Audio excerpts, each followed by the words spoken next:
Nah, jadi ada yang berkata, poligami itu dulu dibatasi 4, karena di zaman dulu jahiliyah itu banyak lelaki yang istrinya lebih dari 4, akhirnya dibatasi 4. Nah, kalau sekarang kan bla bla bla bla, nah, begitu ya.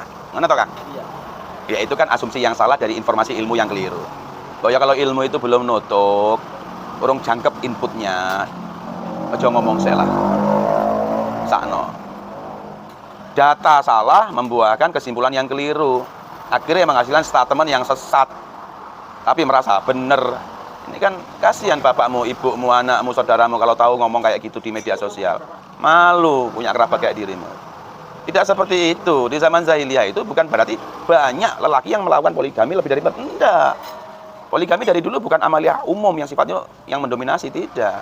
Cuma waktu itu di zaman jahiliyah itu ya, tidak ada aturan pembatasan jumlah istri. Tidak ada hak dan kewajiban yang jelas antara suami dan istri. Aturan waris pun kacau, bahkan ibu tiri bisa diwarisi oleh anak tirinya.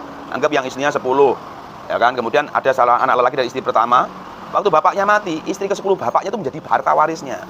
Ngeri zaman jahiliyah itu.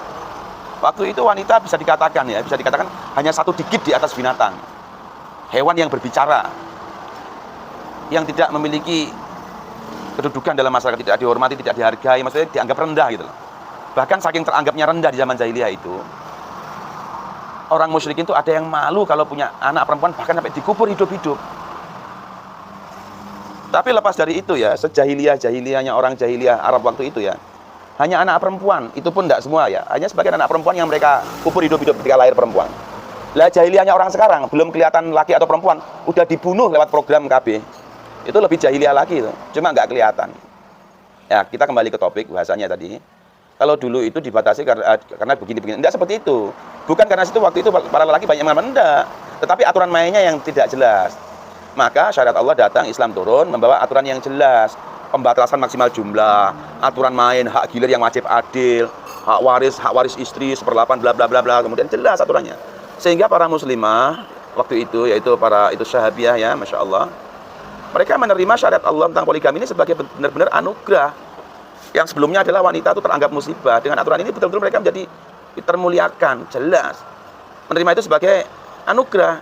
Lah hari ini, bahkan yang kelihatannya muslimah udah berukut rapat, jilbabnya ombo, kadang seakan-akan dia tidak mengatakan ya, tidak mengucapkan lisannya, tapi sikapnya, statement-statementnya dan perbuatannya itu seakan-akan telah mengatakan bahwa poligami adalah musibah buat kami. Jujur ya londo, nggak usah mulek-mulek.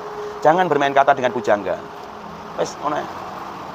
Yang mau like, share, komen, follow, silakan. Yang nggak mau, udah amat.